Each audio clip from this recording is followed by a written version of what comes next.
Hello বন্ধুরা, welcome back to my channel. তো আমি তোমাদের আরেকটি নতুন ব্লগে জানাই অনেক অনেক স্বাগত। দেখো, আজকে আমি আমার ডাইনিংয়ের থেকে তোমাদের সাথে ব্লগটা স্টার্ট করছি।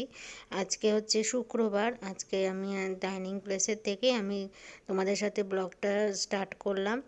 তো যাই হোক, দেখো ঘরে হালকা হালকা ঝুল পড়েছিল, সেই ঝুলগুলোকে ঝেড়েছি।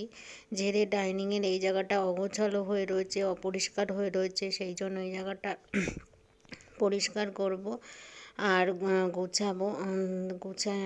অনেক দিন ধরেই ভাবছিলাম যে এই জায়গাটা অগোছালো হয়ে রয়েছে, পরিষ্কার করে গুছাবো, তা হয়ে উঠছিল না। তা সেই জন্য আজকে ভাবলাম যেহেতু শুক্রবার, ওই জন্য ঝুলটাও ঝেড়ে নিই আর এই জায়গাটাও গুছিয়ে নিই। তো এই যে সমস্ত জিনিসগুলো আমি এক এক করে নামিয়ে নিলাম। নিয়ে আমি কাগজগুলো পাল্টে দিলাম, দিয়ে তোমার তারপরে জিনিসগুলোকে এক এক করে সুন্দরভাবে গুছিয়ে রাখবো। আর দেখো, এই যে আর এই যে খেলনাগুলো দেখতে পাচ্ছ, এগুলো হচ্ছে আমার সোনা বাবার খেলনা। আর মেলা থেকে এই পিকক দুটো কিনেছিলাম, খুব ভালো লাগে ছোট ছোট দেখতে, সেই জন্য পিকক দুটো কিনেছিলাম, এখানে সাজিয়ে রাখছি। আর পরিষ্কার পরিচ্ছন্ন দেখো দেখতে আর গুছিয়ে রাখতে কার না ভালো লাগে, কিন্তু যখন খুব বেশি ধুলো ময়লা পড়ে বা অগোছালো হয়ে থাকে তখন কিন্তু গুছাতে প্রচুর টাইম লাগে আর পরিশ্রমও হয়। তো যাই হোক, সেই জন্য অল্প অল্প করে আমি ডেলি পরিষ্কার করে রাখি। তো তারপরে চলে এসেছিলাম হচ্ছে আমার মামুনিদের ঘরটায়। মামুনিদের ঘরটার ঝুলটা ঝেড়ে নিচ্ছি, আমার ঘরের ঝুল ঝাড়া হয়ে গেছিলো। তারপরে মামুনিদের ঘরের ঝুলটাও ঝেড়ে নেব, নিয়ে মামুনিদের ঘরের চাদরটাও পাল্টে দিচ্ছি। যেহেতু ঝুল ঝেড়েছি, ঝুল ঝাড়ার পরে তো ঝুলের নোংরাগুলো পড়ে আর সেই চাদরে শোয়া যায় না, সেই জন্য চাদরটা পাল্টে নিচ্ছি। আর আমরা কিন্তু এক চাদর 2-3 দিন রাখি, তারপরে তুলে ফেলি, এটাই উচিত। কারণ বেশি দিন এক চাদর পেতে, যেহেতু সবাই বাইরের থেকে আসে, বাইরের একটা যতই হোক জার্মস তো রয়েছে, সেই জন্য যাতে আমাদের শরীর ঠিক থাকে, সুস্থভাবে আমরা থাকতে পারি, সেই জন্য চেঞ্জ করে মানে পরিষ্কার পরিচ্ছন্নভাবে রাখি। তো যাই হোক, তারপরে দেখো চাদরটা পাতা হয়ে গেছিলো।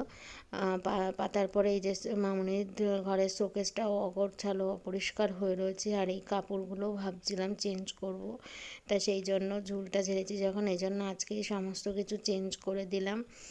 দেখো চাদর পেতে এই যে এই জায়গাটা গুছিয়ে রেখেছি। আর এটা হচ্ছে আমার শাশুড়ি মানে মামুনি বাপির ছবি।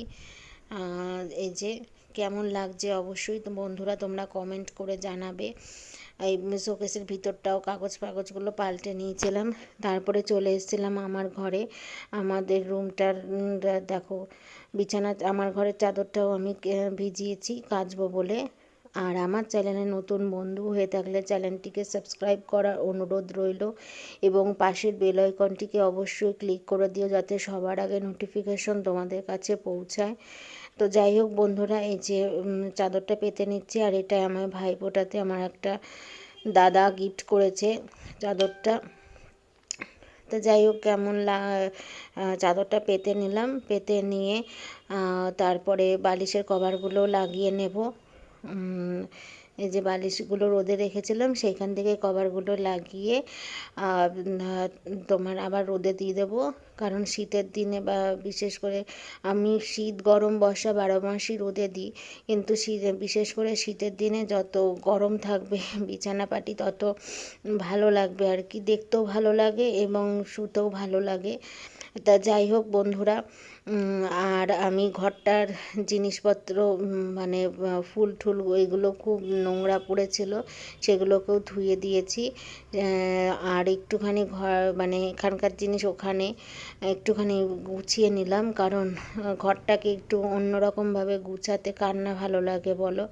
আর আমরা মেয়েরা কিন্তু ঘর গুছাতে বলো, মানে ঘর সাজাতে খুব ভালোবাসি।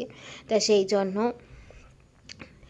আমি তোমার একটুখানি অন্যরকমভাবে, জাস্ট কিছুই না, মানে একটু জিনিসগুলো সরিয়ে অন্য জায়গায় দিয়ে একটুখানি গুছালাম, তাতে দেখতেও সুন্দর লাগবে আর জায়গাটাও মানে জায়গাও চেঞ্জ হবে।